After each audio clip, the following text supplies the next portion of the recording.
नमस्कार दोस्तों, स्वागत है आप सभी का एक बार फिर से आपके अपने YouTube channel RPN1 study point पर। दोस्तों, जैसा कि आप जानते हैं PTT 2023 की संपूर्ण तैयारी हमारे चैनल पर रेगुलर रूप से करवाई जा रही है, जिसमें इस क्लास में अपन बात करने वाले हैं सामान्य अध्ययन अर्थात जीके के बहुत ही महत्वपूर्ण प्रश्नोत्तरी के बारे में। जैसा कि आप जानते हैं कि ये जो मॉडल पेपर की जो श्रृंखला है दोस्तों, इसमें अपन ने कई सारी क्लासें ली है, जिसमें अपन ने जो मेन फोकस किया था वो इंडिया जीके के ऊपर किया था। जबकि जो लास्ट क्लास थी उसमें अपन ने राजस्थान के जो लोग देवी देवताएं हैं उनके आधार पर जो भी इम्पोर्टेंट प्रश्न बनते हैं उनको अपन ने कवर किया था। ठीक है, तो आज अपन उसी श्रृंखला को आगे बढ़ाएंगे। आज अपन बात करेंगे राजस्थान के जो प्रमुख संत हुए हैं उनके प्रश्नोत्तरी के बारे में। साथ ही साथ आपको इंडिया जीके में राजस्थान की पॉलिटी के बहुत ही महत्वपूर्ण प्रश्नों के बारे में अपन बात करेंगे। और साथ ही साथ राजस्थान जीके है ना, राजस्थान जीके में अपन ने बात कर ली दोस्तों संत संप्रदाय के बारे में। और साथ ही साथ आपको पॉलिटी के बहुत ही महत्वपूर्ण प्रश्न आपको देखने को मिलेंगे। तो जल्दी से वीडियो को लाइक कर दीजिए और सभी अपने साथियों के साथ शेयर कर दीजिए, जिससे सभी साथियों को इस वीडियो का फ़ायदा मिल सके। जल्दी से वीडियो को क्या करना है दोस्तों, शेयर करना है। सभी आपके जो सोशल मीडिया प्लेटफॉर्म है उस पर आपको क्या करना है दोस्तों, शेयर करना है। चलिए शुरू करते हैं आज की धमाकेदार क्लास। तो जल्दी से वीडियो को शेयर करके और दोस्तों आपको आंसर देना है कि इस प्रश्न का उत्तर क्या रहने वाला है। बहुत ही इंपॉर्टेंट प्रश्न है दोस्तों। पहला प्रश्न है, संत चरणदास राजस्थान के किस जिले से संबंधित है। आप जानते हैं राजस्थान की कला और संस्कृति में जो आपके संत संप्रदाय है उससे भी कई सारे प्रश्न पूछे जाते हैं दोस्तों, है ना। तो बात करते हैं कि संत चरणदास जी है जो राजस्थान के किस जिले से संबंधित है। तो दोस्तों याद रखना है वो आपके अलवर से संबंधित है। कहाँ से संबंधित है, आपके अलवर से संबंधित है, ये आपको याद रखना है। चलिए अगला प्रश्न है आपका, भक्ति संत रानाबाई जी का जन्म कहाँ हुआ था। बहुत ही इंपॉर्टेंट प्रश्न है दोस्तों, कई बार रिपीट हो चुका है, तो ये आपको याद रखना है। रानाबाई जी बहुत ही इंपॉर्टेंट प्रश्न है। देखिए ऑप्शन आपके सामने है, डेहरा, पीलीबंगा, सांचौर या फिर हरनावा। जी दोस्तों, बात करें इसके सही उत्तर की तो आपको याद रखना है रानाबाई जी का जो संबंध है वो नागौर जिले से है। कहाँ से है दोस्तों, नागौर जिले से है। और नागौर जिले में भी कहाँ से, हरनावा से। ठीक है, तो ये आपको याद रखना है। चलिए अगला आपका महत्वपूर्ण प्रश्न है दोस्तों। आपको युग्म दिए हैं लेकिन आपको बताना है कि इसमें से कौन सा जो युग्म है वो गलत दिया हुआ है। ठीक है, तो इस युग्म को ध्यान से पढ़ना है और आपको क्या बताना है दोस्तों कि जो युग्म है वो कौन सा गलत है, ये आपको बताना है। ऑप्शन आपके सामने है। एक तरफ आपको जगह दी हुई है जैसे कि रेण, शाहपुरा, खेड़ापा और सिंहतल, और दूसरी तरफ आपको संत संप्रदाय दिए हुए हैं। आपको बताना है कौन सा स्थान किस संत से संबंधित है। जैसे कि दोस्तों बात करें संत दरियाव जी, तो दोस्तों आप जानते हैं दरियाव जी का जो संबंध है वो कहाँ से है, रेण से है, तो ये बिल्कुल सही बात है, ये आपको लिखना है। ठीक है, रामचरण जी का जो संबंध है वो शाहपुरा से है, तो ये भी सही है। रामदास जी का जो संबंध है वो खेड़ापा से है, ये भी बिल्कुल सही है। लेकिन हरिवंश जी का संबंध सिंहतल से नहीं है, तो दोस्तों ये ऑप्शन आपका उत्तर रह जाएगा। तो ये तीन जो ऑप्शन है ना, इनको आपको याद रखना है। दरियाव जी कई बार पूछा जाता है, दरियाव जी जो है संत, उनका संबंध किस जगह से है, तो आपको याद रखना है रेण से संबंधित है। चलिए अगला प्रश्न है आपका, राजस्थान के किस संप्रदाय के लोक पुरुषों द्वारा अग्नि नृत्य किया जाता है। बहुत ही इम्पोर्टेंट प्रश्न है दोस्तों। अभी जो CET का जो पेपर हुआ था उसमें पूछा गया था कि अग्नि नृत्य किस जनजाति द्वारा, किस जाति द्वारा किया जाता है। ठीक है, ये आपसे पूछा गया है दोस्तों, कौन है जो अग्नि नृत्य करता है। ठीक है, जाति जनजाति नहीं, आपसे ये पूछा है कि कौन सा संप्रदाय है वो आपका अग्नि नृत्य करता है। तो ये आपको बताना है, विश्नोई संप्रदाय, दादू पंथ, जसनाती सिद्ध संप्रदाय या फिर राम स्नेही संप्रदाय। जी दोस्तों याद रखना है, इसका जो इम्पोर्टेंट प्रश्न का जो उत्तर रहने वाला है वो है आपका जसनाती संप्रदाय। ठीक है, ये आपको याद रखना है। और दोस्तों एक प्रश्न और पूछा जाता है कि अग्नि नृत्य करते समय किसके उद्घोष लगाए जाते हैं, तो वो आपको याद रखना है, फतेह फतेह के उद्घोष लगाए जाते हैं। कौन सा नृत्य है, अग्नि नृत्य है, ये आपको याद रखना है। चलिए अगला प्रश्न है आपका, निम्नलिखित में से कौन सा दादू पंथ से संबंधित नहीं है। दादू पंथ अपने जो राजस्थान में जितने पंथ हुए हैं उनमें सबसे इम्पोर्टेंट पंथ है और इनके से जो रिलेटेड जो शब्दावली है, जगह है, ये कई बार पूछी जाती है। तो दोस्तों याद रखना है, दादू पंथ से नरेना जो है वो संबंधित है, आपके अलग दरीबा जो है वो भी संबंधित है और दादू खोल भी संबंधित है। ठीक है, ये तीनों नाम आपको याद रखने हैं, नरेना, अलग दरीबा और दादू खोल। ये तीनों किससे संबंधित है? आपके दादू पंथ से संबंधित है। जो ऑप्शन नंबर बी है वो इसका उत्तर रह जाएगा। चलिए अगला प्रश्न है आपका, हरियाली अमावस का पर्व किस तिथि को मनाया जाता है? राजस्थान के जितने भी त्यौहार है, इम्पोर्टेंट त्यौहार और मेले, इनको भी अपन इस क्लास में कवर करने वाले हैं। चलिए हरियाली अमावस जल्दी से बताना है दोस्तों, आषाढ़ अमावस्या, श्रावण अमावस, फाल्गुन अमावस या फिर कार्तिक अमावस। चलिए दोस्तों, जी दोस्तों याद रखना है आपको, हरियाली अमावस जो है वो हरियाली शब्द से याद रखना है। तो हरियाली जो है वो कब होती है? सावन के महीने में होती है। और अमावस है तो अमावस को ही बनाया जाएगा। तो श्रावण मास की अमावस को क्या बनाया जाता है? आपके हरियाली अमावस बनती है। कार्तिक अमावस्या को आपके कौन सा त्यौहार होता है? तो आप सभी जानते हैं, दीपावली का त्यौहार बनाया जाता है ना। ये भी आपको याद रखना है। ठीक है, चलिए दीपावली कब आती है? तो कार्तिक अमावस्या को।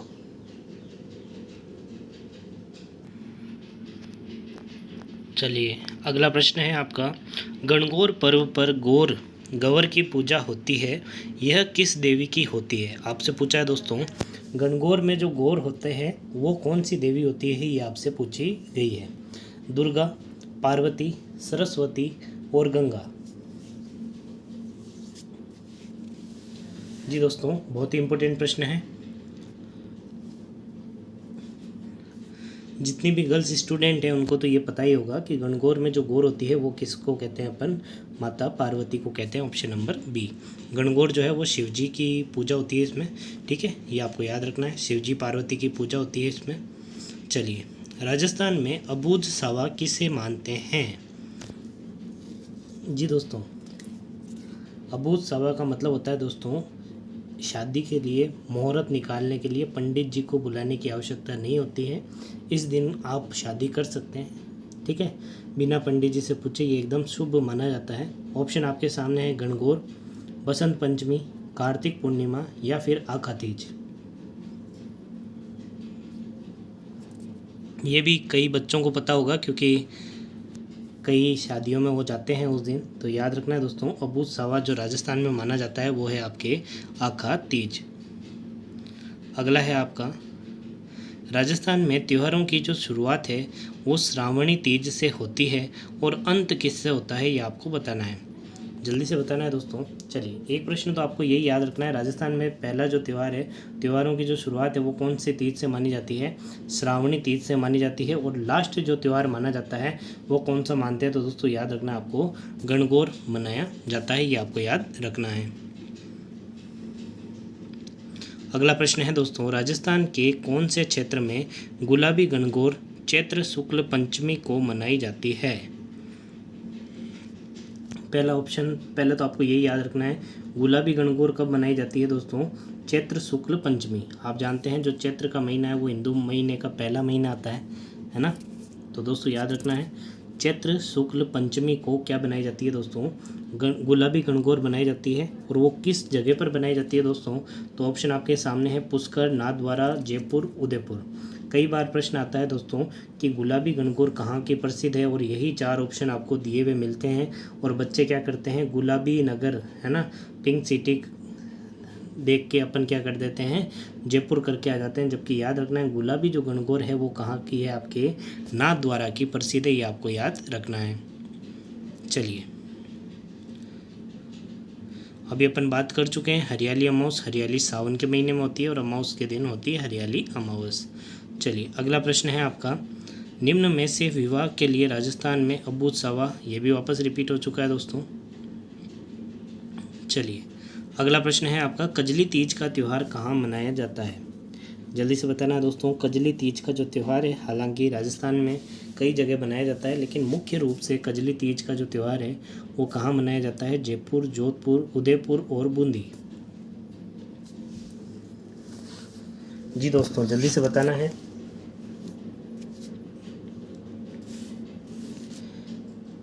जी दोस्तों, याद रखना है कजली तीज का जो आपके त्यौहार है वो मुख्यतः बूंदी में मनाया जाता है, ये आपको याद रखना है। ठीक है, चलिए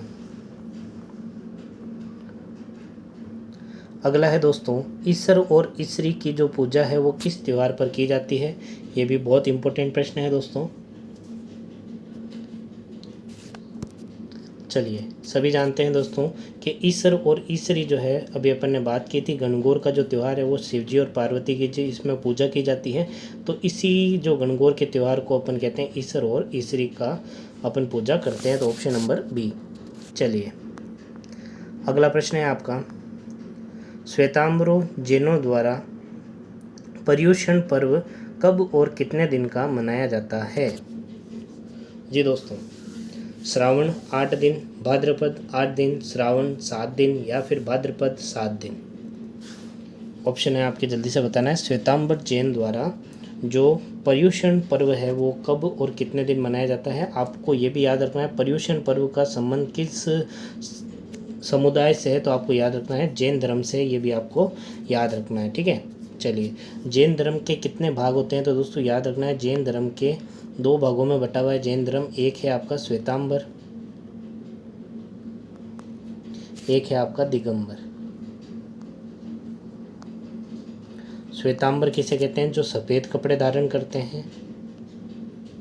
दिगंबर क्या कहते हैं, जो वस्त्रहीन होते हैं। कैसे, वस्त्रों का धारण नहीं करते हैं। ठीक है, ये बिना वस्त्र के रहते हैं, उन्हें क्या कहते हैं, दिगंबर कहते हैं। और जो श्वेतांबर है वो क्या होते हैं दोस्तों, सफ़ेद कपड़े पहनते हैं। तो जैन धर्म 2 भागों में बटा हुआ है। अब कभी कभी इतिहास से प्रश्न भी पूछ लेते हैं दोस्तों कि जैन धर्म में कुल कितने तीर्थंकर हुए हैं, तो दोस्तों याद रखने हैं 24। कितने हुए हैं, 24।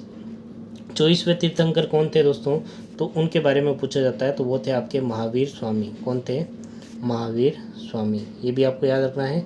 जैन धर्म के वास्तविक संस्थापक कौन थे, तो महावीर स्वामी थे। और जैन धर्म के यदि संस्थापक पूछे या फर्स्ट तीर्थंकर पूछे तो वो आपको कमेंट करके जल्दी से बताना है कि जैन धर्म के प्रथम तीर्थंकर कौन थे। 23वें तीर्थंकर कौन थे, तो दोस्तों याद रखना है पार्श्वनाथ। कौन थे, पार्श्वनाथ, ये आपको याद रखना है। चलिए, हालांकि 24 थे, जिसमें पहला याद करना है आपको, 23वां याद करना है, 24वां याद करना है। महावीर स्वामी कई बार पूछा जाता है। हालांकि यदि आप 21-22 में पूछें तो अरिष्ट नेमी और अरिष्ट नेमी। 21वें तो थे नेमी और जो 22वें थे वो थे अरिष्ट नेमी।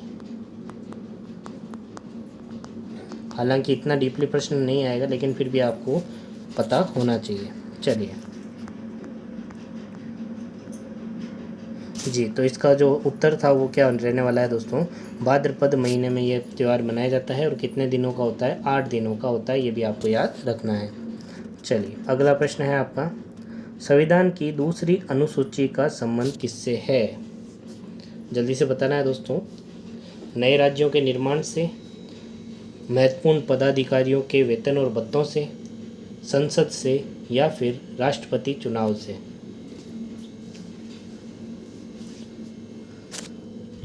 जी दोस्तों, बात करें इसके सही उत्तर की, तो आपको याद रखना है कि जो राष्ट्रपति, जो भारत में जो संविधान था उसमें मूल रूप से कितनी अनुसूचियां थी, 8 अनुसूची। वर्तमान में कितनी हो चुकी है, 12 अनुसूची हो चुकी है। तब ये 8 की 8 अनुसूची है ना, आपको याद होनी चाहिए। 8 या 12 की 12 अनुसूचियाँ आपको याद होनी चाहिए। पहली अनुसूची में क्या है, दूसरी में क्या है, तीसरी में क्या है, चौथी में क्या है, 5वीं में क्या है। तो एक काम करता हूँ, मैं बोलता हूँ और आपको क्या करना है, लिख लेना है। ठीक है, प्रथम अनुसूची का जो संबंध है दोस्तों, प्रथम जो अनुसूची है ना, उसका जो संबंध है भारत के राज्यों से है। उसमें भारत की जो राज्य है और जो केंद्र शासित प्रदेश है वो लिखे गए हैं कि भारत में इतने राज्य और इतने केंद्र शासित प्रदेश है, उसकी सीमा इतनी है और इतनी है। ठीक है, दूसरी जो आपकी सूची है उसका जो संबंध है दोस्तों वो है महत्वपूर्ण पदाधिकारियों के वेतन और भत्ते से।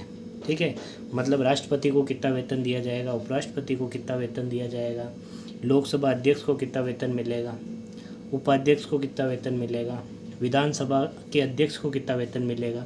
ये जो सभी वेतन के बारे में जो चर्चा की गई है वो की गई है दोस्तों अनुसूची नंबर 2 में। पहला नंबर तो राज्यों का जो बारे में बताया गया है वो किस में बताया गया, प्रथम अनुसूची में। दूसरी अनुसूची में आपको वेतन याद रखना है और तीसरी में आपको याद रखना है शपथ। क्या याद रखना है, शपथ। महत्वपूर्ण पदाधिकारियों की शपथ का वर्णन कौन सी अनुसूची में है? अनुसूची नंबर 3 में। ठीक है, लेकिन दोस्तों कई बार इस तरीके से भी प्रश्न पूछा जाता है कि निम्न में से आपको कुछ ऑप्शन दे दिए जाएंगे और आपसे पूछ लिया जाएगा। चलो यहाँ पर अपन लिख लेते हैं, है ना। चलिए, आपको कुछ ऑप्शन दे देंगे कि पूछ लेंगे कि निम्न में से कौन सा ऐसा पदाधिकारी है जिसकी वेतन का उल्लेख 3री अनुसूची में नहीं है। तो दोस्तों याद रखना है, शपथ का उल्लेख पूछें तो राष्ट्रपति और उपराष्ट्रपति जो है, इनकी जो शपथ है उसका उल्लेख आपके जो अनुसूची नंबर 3 है उसमें नहीं है। अब बात करते हैं चौथी अनुसूची क्या है दोस्तों। तो आप जानते हैं कि भारत में संसद जो है वो लोकसभा और राज्यसभा और राष्ट्रपति में बटी हुई है।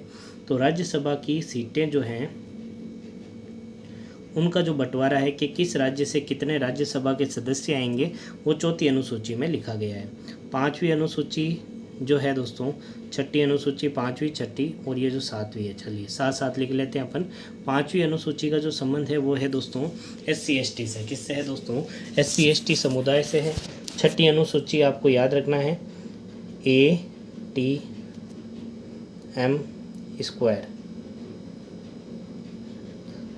असम, मेघालय, मिजोरम, त्रिपुरा, इन 4 जगहों के जो आपके अनुसूचित जातियां हैं उनसे संबंधित जो प्रावधान है वो किस में लिखे गए हैं?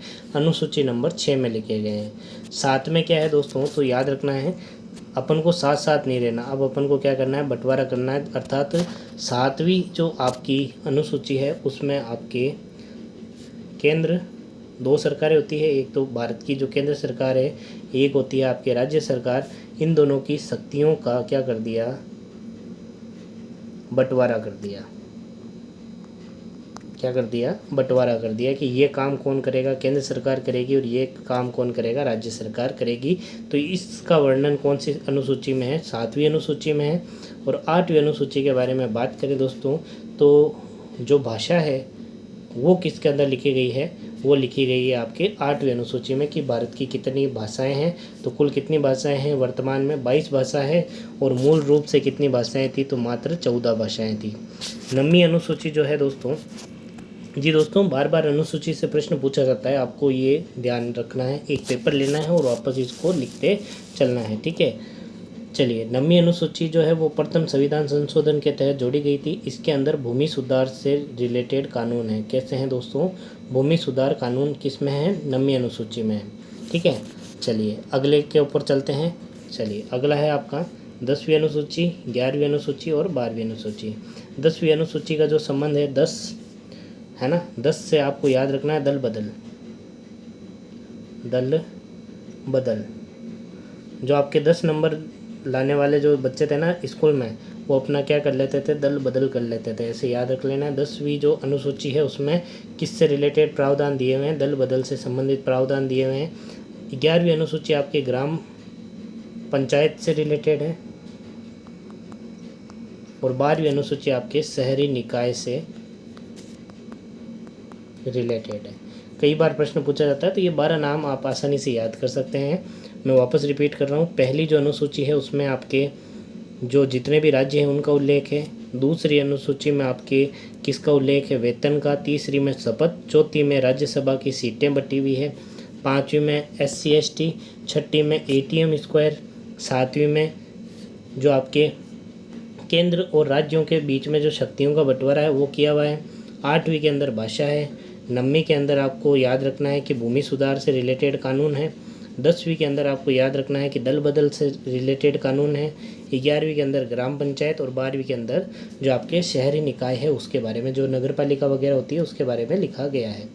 तो ये आपके 12 अनुसूचियाँ हैं, ये आपको याद रखना है। चलिए, अगला प्रश्न है कि कौन सी अनुसूची है जिसमें 22 भाषाओं को मान्यता दी गई है। तो अभी अपन बात कर चुके हैं, भाषाओं का उल्लेख इसमें है, 8वीं अनुसूची में है। 7वीं में क्या है? तो शक्तियों का बंटवारा। पहली में क्या है? तो राज्य कितने हैं, कितने यूटी है उनके बारे में। और 6ठी में क्या है? तो 6ठी से याद रख सकते हो ATM²। चलिए, मैंने सभी जो अनुसूचियाँ हैं वो एक साथ बता दी है। अब अपन जल्दी जल्दी देख लेते हैं। दल बदल के आधार पर अपन जानते हैं 10वीं है ना, 10 नंबर आने वाले क्या कर देते थे? अपना दल बदल देते थे। ठीक है, ये आपको याद रखना है। और जो 9 है तो नवमी के दिन अपन क्या करेंगे, भूमि खरीदेंगे। 9 दिन का नवरात्रा होता है, नवमी के दिन अपन क्या खरीदेंगे, भूमि खरीदेंगे। तो याद रखना है भूमि सुधार का जो है वो किस में है, नवमी के अंदर है। चलिए, किस राज्य में संविधान की 6ठी अनुसूची लागू नहीं होती है? जब ये प्रश्न पूछा गया था तब ये बिल्कुल सही था। इसका जो उत्तर था, सॉरी, 6ठी अनुसूची के बारे में पूछा है तो दोस्तों अभी अपन ने बताया था। 6ठी अनुसूची में मैंने बताया था ATM², याद रख सकते हो आप। असम, त्रिपुरा, और इसके अलावा आपको याद रखना है मणिपुर, और आपको याद रखना है मिजोरम और मेघालय, है ना, ये याद रखना है। चलिए, जैसे आप मैप बनाते हैं, आपको मैं मैप से याद करा देता हूँ। इधर पूर्व का जो अपना मैप है, इधर अपन जानते हैं असम आता है, असम के नीचे मेघालय आता है। तो असम मेघालय तो है ये AM, ये आ गया, ठीक है। एक आप देखते हो यहाँ पर आता है त्रिपुरा और मिजोरम, है ना, ये साथ साथ आते हैं। जो मणिपुर है वो बेचारा अलग है, तो ध्यान रखना है मणिपुर में ये नहीं है और नागालैंड में भी ये नहीं है। कौन कौन से राज्य में है, असम, मेघालय और मिजोरम, त्रिपुरा, ठीक है। इन 4 राज्यों में कौन सी अनुसूची लागू होती है, आपकी 6ठी अनुसूची लागू होती है। अगला प्रश्न है आपका, किस राज्य में आरक्षण विधेयक को 9वीं अनुसूची में सम्मिलित किया गया है? जल्दी बताना है दोस्तों। राजस्थान, पंजाब, तमिलनाडु और महाराष्ट्र। आरक्षण विधेयक है जिसको किसने 9वीं अनुसूची में शामिल किया है? तो दोस्तों याद रखना है वो है आपका तमिलनाडु, ऑप्शन नंबर सी। अगला है आपका, भारतीय संविधान की किस अनुसूची में अपन बात कर चुके हैं कि राज्यों का नाम और राज्यों का जो क्षेत्रों का बंटवारा है वो दिया गया है? तो आप सभी जानते हैं वो है आपकी पहली अनुसूची। अगला प्रश्न है दोस्तों, किस संविधान संशोधन द्वारा भारत संविधान में 9वीं अनुसूची परिवर्तित हुई? अब आप सभी जानते हैं भारत का जो संविधान है 1950 में लागू हुआ था, ठीक है। उस समय जो अनुसूचियाँ थी वो कितनी थी, 8 थी। जो 9वीं अनुसूची है वो 1 साल बाद में ही 1951 में पहला जो संविधान संशोधन था उसके तहत जोड़ा गया था। तो आपको याद रखना है प्रथम संविधान संशोधन जो आपके 1951 में हुआ था उसके तहत आपकी क्या जोड़ी गई है दोस्तों, 9वीं अनुसूची जोड़ी गई है। अभी तक कुल कितने संविधान संशोधन हो चुके हैं? तो दोस्तों याद रखना है 105 संविधान संशोधन हो चुके हैं। अगला प्रश्न है आपका, किस आर्टिकल के तहत उपराष्ट्रपति पद की व्यवस्था की गई है? अब आपको बताना है ऐसा कौन सा अनुच्छेद है जिसके अंदर आपको भारत का उपराष्ट्रपति पद देखने को मिलता है। 61, 63, 65 और 67। जी दोस्तों याद रखना है आपको आर्टिकल नंबर 63, 63 जो है जो आपको क्या बताता है, भारत का एक उपराष्ट्रपति होगा। और राष्ट्रपति के बारे में कौन सा अनुच्छेद है? तो आपको याद रखना है आर्टिकल 52, भारत का राष्ट्रपति होगा वो कौन सा अनुच्छेद बताता है, अनुच्छेद नंबर 52। एक आपसे और पूछा जाता है दोस्तों, महाभियोग, ये प्रक्रिया है जिस प्रक्रिया द्वारा आपकी भारत के राष्ट्रपति को हटा सकते हैं पद से कार्यकाल होने से पूर्व। तो ये जो प्रक्रिया है वो किस अनुच्छेद में लिखी है? तो वो है आपके आर्टिकल नंबर 61। महाभियोग आर्टिकल 61, राष्ट्रपति 52 और उपराष्ट्रपति 63, याद रखना है। चलिए, अगला है आपका, वित्तीय आपात की घोषणा किस आर्टिकल के अंतर्गत आती है? आर्टिकल नंबर 352, 356, 360 और 370। दोस्तों याद रखना है वित्तीय आपातकाल अभी तक भारत में लागू नहीं हुआ है। ये एक ऐसा आर्टिकल है जिसका प्रयोग अब तक आज़ादी के बाद से अब तक यूज में नहीं हुआ है। वित्तीय आपातकाल का जो उल्लेख है वो है आपके अनुच्छेद नंबर 360। कौन लगाता है? तो दोस्तों याद रखना है राष्ट्रपति लगाता है संसद से मंजूरी लेकर, ठीक है। चलिए, अगला है दोस्तों, राष्ट्रीय आपातकाल कौन से अनुच्छेद में है? तो 352 में। और राष्ट्रपति शासन, किसी भी अगर राज्य में अच्छी तरीके से वहाँ की सरकार काम नहीं कर रही है तो उस राज्य में क्या लग जाएगा दोस्तों, राष्ट्रपति शासन लग जाएगा। तो ये किस अनुच्छेद के तहत लगता है? तो आर्टिकल 356। और पूरे देश में जो आपातकाल है वो किसके अनुच्छेद के अंदर लगता है? 352 के अंतर्गत लगता है। चलिए, अगला प्रश्न है, राज्य पिछड़ा आयोग का गठन किस आर्टिकल के तहत किया गया है? बहुत ही इंपॉर्टेंट प्रश्न है। तो दोस्तों ऑप्शन आपके सामने है, अनुच्छेद नंबर 340, अनुच्छेद नंबर 341, अनुच्छेद नंबर 257 या फिर अनुच्छेद 340 का। आप जानते हैं दोस्तों, हाल ही में जितने भी परीक्षा हो रही है ना, उसमें अनुच्छेद से रिलेटेड प्रश्न बार बार पूछे जा रहे हैं। अनुच्छेद कौन सा है, किससे संबंधित है? भारतीय संविधान से आपको 1-2 प्रश्न पक्का देखने को मिलते हैं। चाहे आप पीटीटी की परीक्षा देख लो, चाहे आप सीईटी की परीक्षा देख लो, चाहे हाल ही में जो अभी एमटीएस का पेपर चल रहा है उसमें भी आप देख सकते हैं, जो भारतीय अनुच्छेद है, संविधान के जो अनुच्छेद है, उससे सर्वाधिक प्रश्न पूछे जा रहे हैं। तो दोस्तों याद रखना है, राज्य पिछड़ा आयोग का जो गठन है वो 340 अनुच्छेद नंबर 340 के तहत किया गया है। ये चीज़ें आपको लिखनी भी है, क्योंकि दोस्तों पीटीटी में आपको नौकरी तो मिलने वाली है नहीं। आगे जब आप कोई कॉम्पिटिटिव का एग्ज़ाम देंगे तो यदि आपके पास नोट्स बने रहेंगे ना, इंडिया जीके के, राजस्थान जीके के, तो उसमें भी ये क्या रहेंगे दोस्तों, फ़ायदेमंद बने रहेंगे। चलिए अगला प्रश्न है आपका, किस अनुसूची में केंद्र एवं राज्य के बीच जो शक्तियों का बंटवारा किया गया है?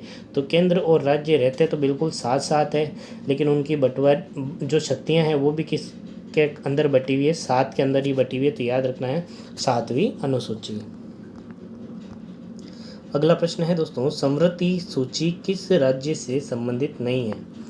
चलिए ऑप्शन आपके सामने है, अरुणाचल प्रदेश, त्रिपुरा, बिहार और जम्मू कश्मीर। हालांकि ये जो प्रश्न पूछा गया था दोस्तों, तब ये प्रश्न सही था, लेकिन अब जो है ये प्रश्न आपके नहीं बनने वाला है, क्योंकि आप जानते हैं कि पहले जो दोस्तों जम्मू कश्मीर थी उसको कुछ विशेष अधिकार दिए गए थे, उसके अंदर समृद्धि सूची जो थी वो काम नहीं करती थी। तो पहले जो इसका उत्तर था वो तो जम्मू कश्मीर हो गया, लेकिन दोस्तों आप जानते हैं कि जम्मू कश्मीर को अब एक राज्य का दर्जा नहीं है, अब क्या है दोस्तों, केंद्र शासित प्रदेश दिया गया है, केंद्र शासित प्रदेश बना दिया गया है।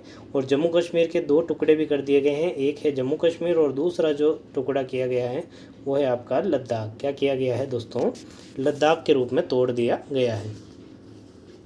अब बताना है आपको कि कौन सा ऐसा अनुच्छेद, ऐसे कौन से 2 अनुच्छेद है जो आपके इस जम्मू कश्मीर को केंद्र शासित प्रदेश बनाया गया जब वो हटाए गए। तो जल्दी से बताना है कौन से ऐसे 2 अनुच्छेद थे। जी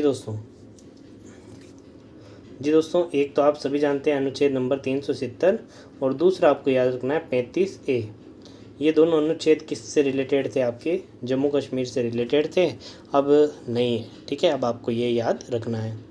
अगला प्रश्न है दोस्तों, संविधान जब लागू हुआ था तब समृद्धि सूची क्या होती है दोस्तों?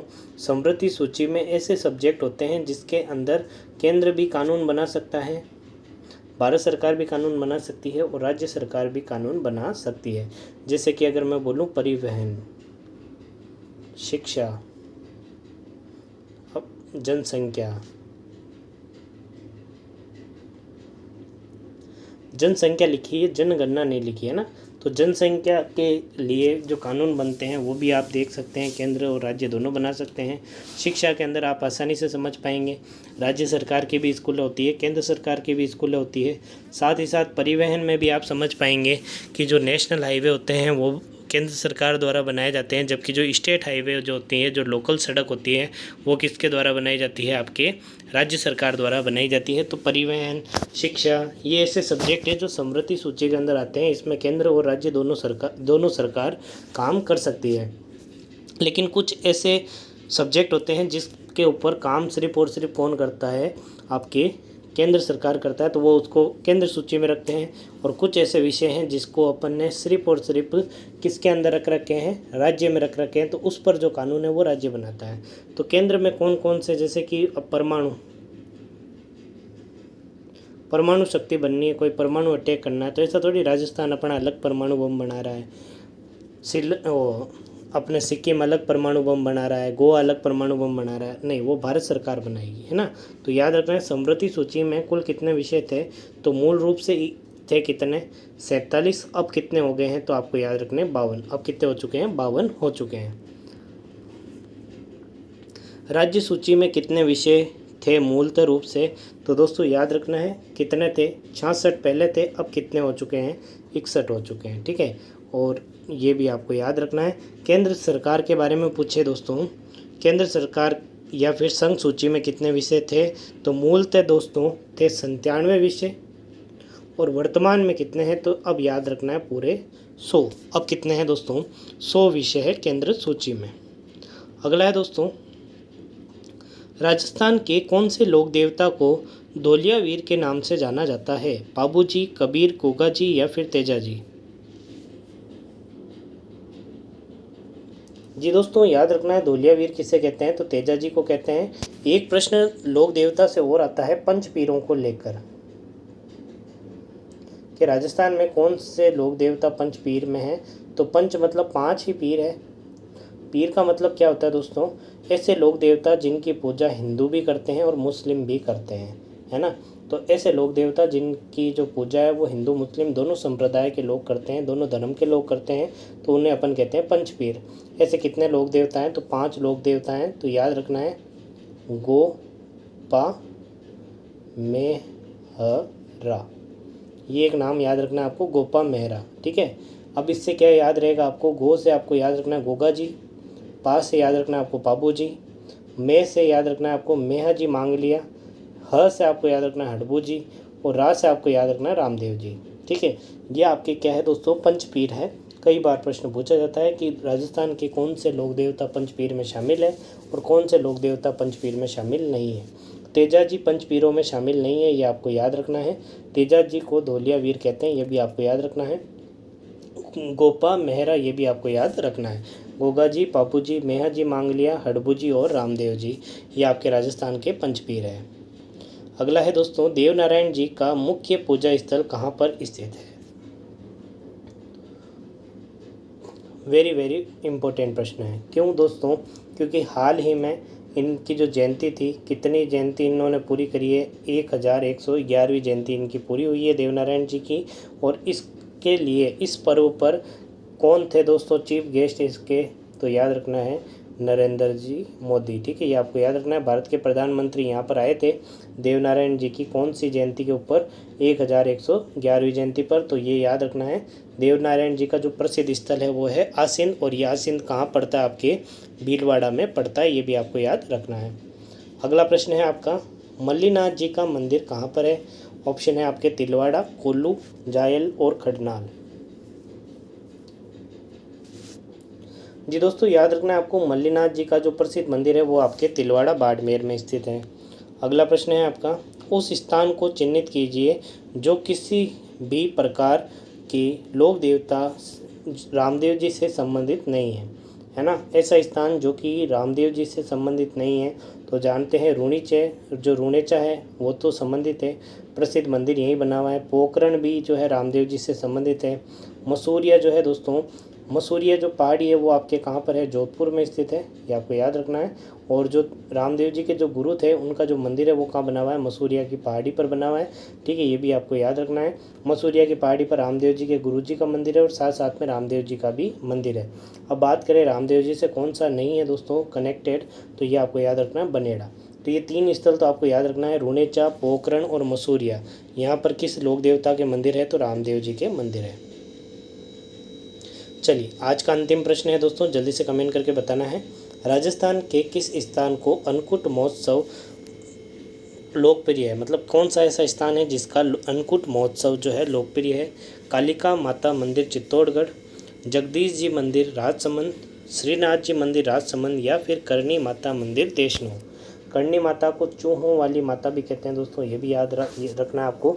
देशनोक बीकानेर में इनका मंदिर बना हुआ है, ठीक है। जोधपुर की जब नींव रखी गई थी किले की, तो जो पत्थर है वो किसके द्वारा रखा गया था, माता करणी द्वारा रखा गया था, ये भी आपको याद रखना है। चील जो है वो इनका प्रतीक चिन्ह माना जाता है, ये भी आपको याद रखना है।